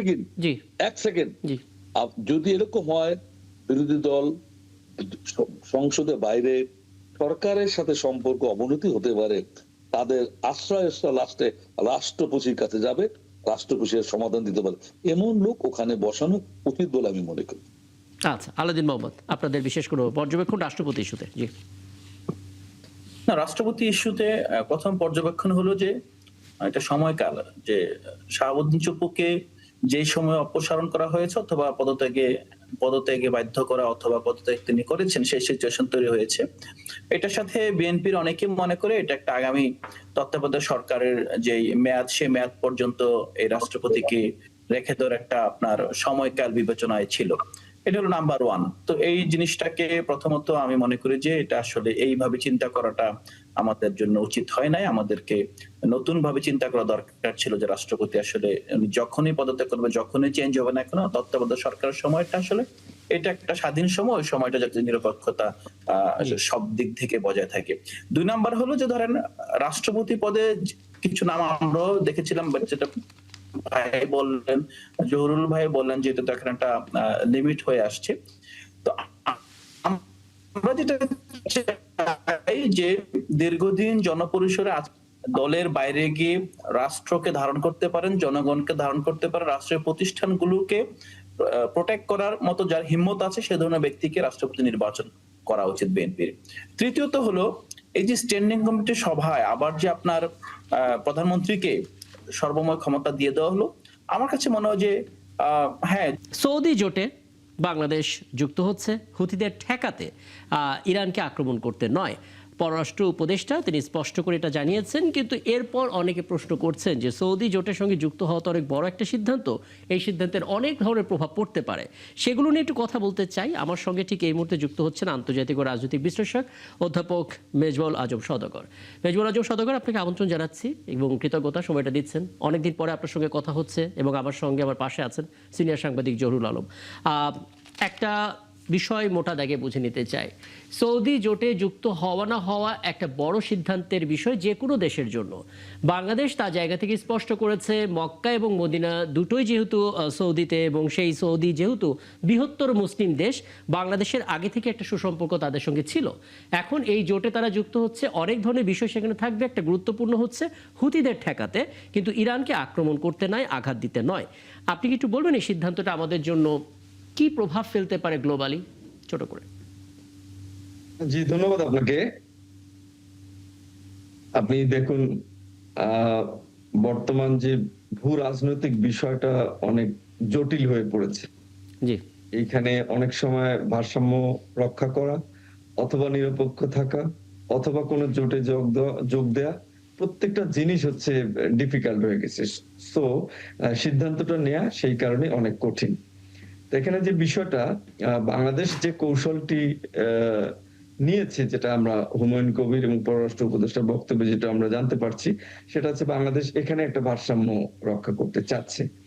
তো বাংলাদেশ এই জোটে যোগ দিচ্ছে, এটা যতটা না সামরিক বিষয়টাকে লক্ষ্য করে, তার চেয়ে বেশি হচ্ছে তার জ্বালানি নিরাপত্তা এবং তার অর্থনীতি, দুটো বিষয়কে ফোকাস করে কিন্তু বাংলাদেশকে এই জোটে আসতে হচ্ছে বলে আমার কাছে মনে হচ্ছে। আপনি জানেন যে ম্যাপের দিকে যদি তাকান, আপনি দেখবেন যে সৌদি আরবের দুই বিপরীত দিকে দুইটা প্রণালী, একদিকে হচ্ছে হরমুজ, আরেকদিকে হচ্ছে আপনার বাব আল মানদেব। ভৌগোলিক দিক থেকে হরমুজ দিয়ে আপনার তেল সহ পেট্রোলিয়াম জাতীয় যত পদার্থ, এটা রপ্তানি করাটা, জাহাজ চলাচলটা অনেক সুবিধাজনক। তো যেহেতু সেখানে যুদ্ধ পরিস্থিতি বিরাজ করছে, হরমুজ প্রণালীতে ওপেন জাহাজগুলো চলাচল করতে পারছে না, সেই মুহূর্তে সৌদি আরব সহ অন্যান্য উপসাগরীয় দেশগুলো এই বাব আল মানদেব দিয়ে কিন্তু তারা পেট্রোলিয়াম জাতীয় পদার্থগুলো রপ্তানি করতে চাচ্ছে। তো বাংলাদেশ এই মুহূর্তে মনে করছে যে যেহেতু হরমুজের দিকে সমস্যা, সুতরাং এই জোটে যোগ দিয়ে যদি এই বাব আল মানদেব দিয়ে যদি তেলগুলো নিয়ে আসা যায়, জাহাজগুলো নিয়ে আসা যায়, সেটা বাংলাদেশের জ্বালানি নিরাপত্তা এবং বাংলাদেশের অর্থনীতির ক্ষেত্রে অনেক বড় একটা সুবিধাজনক একটা বিষয় এখানে হবে বাংলাদেশের জন্য। তো বাংলাদেশ সেই প্রেক্ষাপট থেকে এই জোটে যোগ দিয়েছে বলে এখন পর্যন্ত মনে হচ্ছে। এবং এখানে তুরস্ক এবং পাকিস্তানের মতো দুটো দেশ রয়েছে, যাদের ইরানের সাথে যাদের কিছু সমস্যার পাশাপাশি মোটামুটি ভালো একটা ভারসাম্যপূর্ণ সম্পর্ক তাদের রয়েছে। তো সেই প্রেক্ষাপট বিবেচনায় নিয়ে এবং চীন যাতে অসন্তুষ্ট না হয় সেই দিকটা বিবেচনা নিয়ে, আবার মার্কিন যুক্তরাষ্ট্র যাতে অসন্তুষ্ট না হয় সেই দিকটা বিবেচনা নিয়ে বাংলাদেশ কিন্তু এই জোটে যোগদান করতে যাচ্ছে বলে আমার কাছে প্রাথমিকভাবে মনে হচ্ছে। চমৎকার, আমরা আসলে পুরো ওভারভিউটা পেয়েছি। আমি একটু জরুরম একটা বিষয় একটু জানতে চাই। এই প্রথম বোধহয় বাংলাদেশের পররাষ্ট্র উপদেষ্টা বা পররাষ্ট্র বিভাগ থেকে হুথি শব্দটা উচ্চারণ করলেন। আমরা আসলে বুঝতে পারছিলাম না যে হুথিদের সম্বন্ধে বাংলাদেশের বোঝাপড়াটা কেমন, এই গোষ্ঠীদের সঙ্গে কতটুকু স্টাডি আসলে বাংলাদেশ করতে পেরেছে, সেই জায়গা থেকেও নানা প্রশ্ন আছে। কিন্তু তারপরেও হুমায়ুন কবির বলেছেন এটা হুথিদের কর্মকাণ্ড মোকাবেলার জন্য একটা জোট, এবং বাংলাদেশে যে রিসোর্স রয়েছে সেই রিসোর্স দিয়ে তারা হুথিদের মোকাবেলার ক্ষেত্রে বাংলাদেশ সহায়তা করবে। প্রশ্ন হচ্ছে হুথিদের সম্বন্ধে বাংলাদেশ কতটুকু জানে, এবং হুথিদের ঠেকাতে সৌদি জোটে বাংলাদেশ যদি অবস্থান করে সেটা ইরানকে আক্রমণ করতে নয় বটে, কিন্তু ইরান বা এই বেল্টের দেশগুলো ভালোভাবে নেবে কিনা, মানে কি ধরনের প্রভাব আপনার ওভারভিউ থেকে? জি না, আসলে এটাকে শুরুতেই বলে নেওয়া যায় যে বাংলাদেশের এই লাক্সারি নাই যে কোনো ধরনের মানে মিলিটারি মানে ব্লকে বা অ্যালায়েন্সে যাওয়ার। সুতরাং ইরান নাখোশ হয়, ইরান অসন্তুষ্ট হয়, এমন কিছু বাংলাদেশ করার আগে ডেফিনেটলি তার 100 বার ভাবতে হবে বা হয়েছেও। তারপরেও কেন তারা সৌদি জোটে গেছে, তো এটার বাস্তবসম্মত কিছু কারণ আমাদের অতিথি উনি বলেছেন। এটাই মূলত কারণ হিসেবে আমরা দেখছি যে ইকোনমিক, কমার্শিয়াল ইন্টারেস্ট এবং আমাদের এনার্জি সিকিউরিটি। সবচেয়ে বড় কথা হলো যে আমাদের মিডল ইস্টে ইনক্লুডিং সৌদি আরবিয়া আমাদের প্রায় 1 কোটিরও বেশি প্রবাসী যারা কর্মী আছেন, এই কর্মীদের একটা বিশাল রেমিটেন্স দিয়ে আমাদের ইকোনমি চলে। সুতরাং তাদের যে কোনো ধরনের প্রোটেকশন বলেন অথবা তাদের যে কোনো আহ্বান বলেন, সেটাকে অস্বীকার করা বা সেটাকে এড়ানো আমাদের জন্য কঠিন। কিন্তু এটা হলো এক ধরনের আমাদের ইকোনমিক ইন্টারেস্ট। কিন্তু একই সঙ্গে আমরা আমাদের যে জ্বালানিও কিন্তু নিরাপত্তাও কিন্তু একটা বড় ধরনের ঝুঁকির মুখে পড়ছে।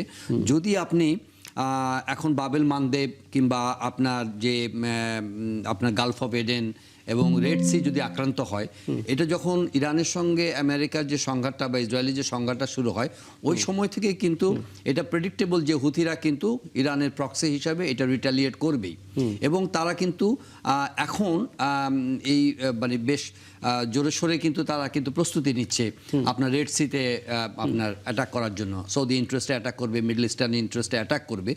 সেই জায়গার মধ্যে যদি কোনো কারণে এই প্রসেসটা, এই রুটটা যদি আপনার এফেক্টেড হয়, তাহলে আমাদের ইউরোপের থেকে মানে এই যে আমাদের নৌ রুটটা, এটা যে কোনো ধরনের পরিবহনের জন্য আমাদের 15 থেকে 20 দিনের অতিরিক্ত আপনার ট্রান্সপোর্টেশন কস্ট বিয়ার করতে হবে। ওইটা আমাদের মতো দেশের পক্ষে এগুলো বিয়ার করা মানে ইটস ক্লোজ টু ইম্পসিবল আর কি। সেই হিসেবে আমার মনে হয় যে মেরিটাইম বাউন্ডারিতে এই ইকোনমিক ইন্টারেস্ট এবং এনার্জি সিকিউরিটির প্রশ্নে এবং আমাদের রেমিটেন্সের প্রবাহ ঠিক রাখার জন্য, আমাদের কর্মীদের সেখানকার স্বার্থ সুরক্ষার জন্য সৌদি অ্যালায়েন্সে এবং সৌদি এই ডাকে আমাদেরকে সাড়া দিতে হয়েছে।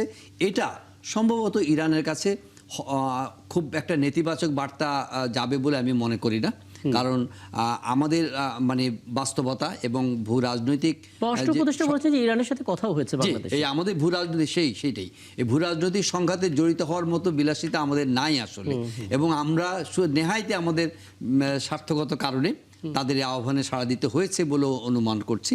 এবং এর বাইরে আমার মনে হয় যে যদি কিছু থাকে তাহলে সেটা অবশ্যই আমাদের জন্য ডেট্রিমেন্টাল, আমাদের জন্য এটা স্বার্থক্ষুণ্ণ হবে।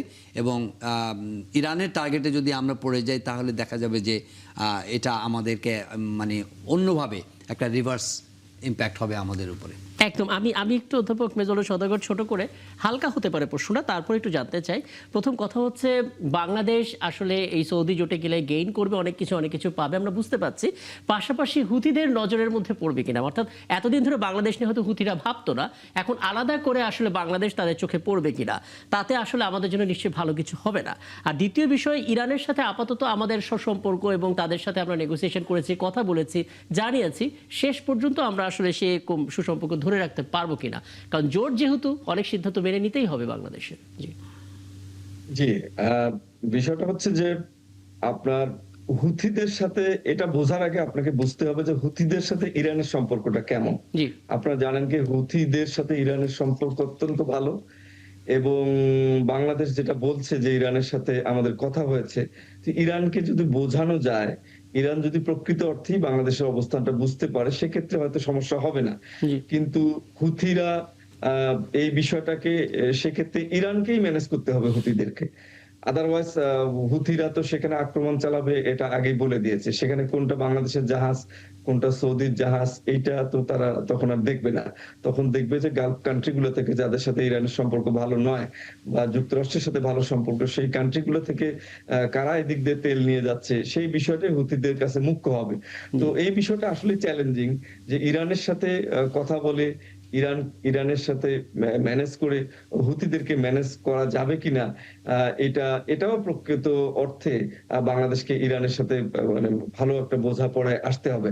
আদারওয়াইজ এই বিষয়টা খুব ডিফিকাল্ট হবে। আর যুদ্ধ যদি ওখানে লেগে যায়, ওখানে হামলা যদি হয়, সেটা ইরানের পক্ষ থেকে হোক বা অন্য কোনো পক্ষ থেকে হোক বা হুথিদের পক্ষ থেকে হোক, সেখানে সেই প্রেক্ষাপটে অবশ্যই বাংলাদেশ এফেক্টেড হবে। তো আমার মনে হয় যে বাংলাদেশ সেই বিষয়গুলো অবশ্যই বিবেচনা করছে, কিন্তু ওই জায়গায় যে চ্যালেঞ্জগুলো আসবে, এই চ্যালেঞ্জগুলো নিশ্চয়ই বাংলাদেশের মাথায় আছে। এখন ইরানের সাথে কি কথা হচ্ছে এবং ইরান এখানে কিভাবে রেসপন্স করছে বাংলাদেশকে, সেই বিষয়টা সম্পর্কে একটু ধারণা পাওয়া গেলে এই বিষয়ে আরো পরিষ্কার ভাবে বলা যেত। তবে বিষয়টা খুব চ্যালেঞ্জিং, টা মানতেই হবে। কারণ হুথিদের সাথে সম্পর্ক আর বাংলাদেশের সাথে, হুথিদের সাথে ইরানের সম্পর্ক এবং ইরানের সাথে বাংলাদেশ সম্পর্ক, দুইটা বিচার বিশ্লেষণ করলে আমরা বুঝতে পারি যে বিষয়টা অনেক চ্যালেঞ্জিং। আমার আসলে হাতে সময় থাকলে আলাপটা দীর্ঘ করতাম, অনেকগুলো পয়েন্ট বাকি রয়ে গেল। তারপর নিশ্চয়ই সামনের সময়ে যত গড়াতে থাকবে এই বিষয়ে ডিসিশন আরো শার্প হবে, আরো তথ্য পেতে থাকবো এবং আলাপ করার সুযোগ হবে। অনেক ধন্যবাদ, কৃতজ্ঞতা আমাকে সময়টা দেওয়ার জন্য। জরুল আপনাকেও ধন্যবাদ সময়টা দেওয়ার জন্য। দর্শক আপনাদেরকেও ধন্যবাদ, একটি দীর্ঘ সময় আমাদের সঙ্গে ছিলেন। আগামীকাল নতুন ইস্যু নিয়ে আবারও হাজির হবো ৭১ জানালে। থাকবেন আমাদের সঙ্গে।